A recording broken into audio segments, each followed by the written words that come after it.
எஸ்எஸ்சில கேட்ட trigonometry question தான் பார்க்க போறோம். என்ன கொடுத்திருக்காங்கன்னா 4 sin square theta equal to 3 times of 1 plus cos square cos theta ன்னு கொடுத்துட்டாங்க. கொடுத்துட்டு ஒரு கண்டிஷன் கொடுத்துட்டாங்க. இந்த தீட்டாவோட வேல்யூ எப்படி இருக்கும்னா 0 க்கு மேல 90 குள்ள இருக்கும் அப்படி சொல்லிட்டாங்க. நிறைய பேர் என்ன பண்ணுவாங்கன்னா வேல்யூ அப்ளை பண்ணி பார்ப்பாங்க. 30 டிகிரி 40 டிகிரி இப்படி அப்ளை பண்ணி பார்ப்போம். 45 டிகிரியோட வேல்யூ 60 டிகிரி அப்ளை பண்ணினா ட்ரையல் எடுக்கும். இன் கேஸ் மூணுலயுமே இல்ல அப்படினா உங்களுக்கு அதுக்கும் டைம் வேணும். இதையும் சால்வ் பண்ணாம இருக்கும். சோ அதனால ட்ரையல் எடுக்காம டைரக்டா என்ன பண்ணுது இதுலயே சால்வ் பண்ண ஆரம்பிங்க. ஏன்னா இங்க ரூட் 15 தான் இருக்கு. சோ ரூட் 15 வர மாதிரி இருக்கு அப்படினா இதையே சால்வ் பண்ண பார்ப்போம். சோ என்ன பண்ணிருப்பீங்க 4 1 minus cos pi theta ன்னு மாத்தி எழுதலாம். இந்த sin square theta வை நான் cos ஆ மாத்தறேன். ஏன்னா இங்க cos theta இருக்கறதால equals to 3 உள்ள வச்சு மல்டிப்ளை பண்ணா 3 plus 3 cos theta ன்னு வருமா. இங்கேயும் அப்படியே 4 உள்ள வச்சு மல்டிப்ளை பண்ணிட்டு எல்லாத்தையுமே லெஃப்ட் ஹேண்ட் சைடு பண்ண முடியும். சோ என்ன வேல்யூ வந்திருக்கும் 4 cos square theta plus 3 cos theta. இங்க ஒரு 3 இருக்கும், இங்க ஒரு 4 இருக்குமா. 4 அந்த சைடு வரப்ப -4 ஆ இருக்கும். சோ இங்க -1 வரும். சோ equals to 0 ன்னு சொல்லலாம். ஒரு குவாட்ரடிக் ஈக்குவேஷன் ஃபார்ம் ஆயிடும். சோ குவாட்ரடிக் ஈக்குவேஷன் சால்வ் பண்ணனும். சால்வ் பண்றப்ப என்ன பண்ணுவோம் cos உடைய கோஎஃபிஷியன்ட்டையும் கான்ஸ்டன்ட்டையும் மல்டிப்ளை பண்ணிடலாம். cos ஸ்கொயரோட கோஎஃபிஷியன்ட்டையும் கான்ஸ்டன்ட்டையும் மல்டிப்ளை பண்ணணும். சோ -4 3 ன்னு இருக்கும். 1 into 4 எனக்கு 4 வரும். இது ரெண்டையும் மைனஸ் பண்ணீங்க அப்படினா என்ன வேல்யூ வந்திருக்கும் 3 வருமா. சோ இங்க 4 ஆல் மல்டிப்ளை பண்ணனால நான் இங்க டிவைட் பண்றேன்.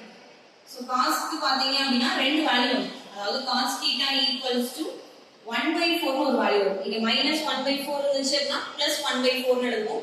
இங்க என்ன இருக்கு 1 வரும். சோ இங்க எடுத்து எழுதுறப்போ -1 ன்னு எடுத்து எழுதுறீங்களா. சோ cos θ க்கு ரெண்டு வேல்யூ வரும். கண்டிஷன் என்ன கொடுத்திருக்காங்க 0 ல இருந்து 90 டிகிரி குள்ள தான். 0 ல இருந்து 90 டிகிரி குள்ள cos θ எனக்கு பாசிட்டிவா தான் இருக்கும். சோ -1 நம்ம எடுக்க மாட்டோம். சோ இதுதான் வேல்யூ அப்படி சொல்லி எடுத்துப்பீங்களா. இப்போ இந்த டினோமினேட்டர் இருக்கு இல்லையா, இத நம்ம என்னன்னு சொல்லுவோம் cos θ பொறுத்த வரைக்கும் ஹைபோடெனஸ் னு சொல்லுவீங்க. நியூமரேட்டரை அட்ஜசன்ட் அப்படி சொல்லி சொல்லுவோம். இத ரெண்டையுமே பித்தகரஸ் தியரம்ல சால்வ் பண்ணீங்க அப்படினா என்ன கண்டுபிடிச்சிடலாம் ஆப்போசிட் சைடு கண்டுபிடிச்சிடலாமா. சோ ஆப்போசிட் சைடு என்னவா இருக்கும் 4 ஸ்கொயர் பண்ணா 16, 1 ஸ்கொயர் பண்ணா 1 தான் வரும். 16 - 1 னா √15 வருமா. சோ ஆப்போசிட் சைடு வந்து √15 ஆ இருக்கும். இப்போ வேல்யூஸ் எல்லாத்தையுமே நான் இதில அப்ளை பண்ண போறேன். சோ இதில அப்ளை பண்ணீங்க அப்படினா என்ன வந்திருக்கும் √15. tan ஓட ஃபார்முலா என்ன opposite divided by adjacent. Opposite வந்து √15, அட்ஜசன்ட் என்னவா இருக்கு 1 ஆ இருக்கு. Plus 4 divided by √15 into sin θ ஓட ஃபார்முலா வந்து ஆப்போசிட் டிவைடட் பை ஹைபோடெனஸ் சொல்லுவோம். ஆப்போசிட் வேல்யூ √15, ஹைபோடெனஸ் வந்து 4 plus 2 times of secant θ. secant θ னா cos ஓட ரெசிப்ரோக்கல். cos ஓட வேல்யூ தான் 1/4 ன்னு தெரியும்ல. அப்ப secant θ என்னவா இருக்கும் 4 ஆகும். இப்போ எல்லாத்தையும் சால்வ் பண்ணிரலாமா. √15 மல்டிப்ளை பண்ணா 15 வந்திருக்கும். இங்க அப்படியே கேன்சல் ஆயிடும். அப்ப +1 மட்டும் இருக்கும். இங்க சால்வ் பண்ணா 8 வரும். சோ எல்லாத்தையும் ஆட் பண்ணா என்ன வேல்யூ வந்திருக்கும் 15 + 1 + 8 24 வருமா. சோ இது ஆன்சர்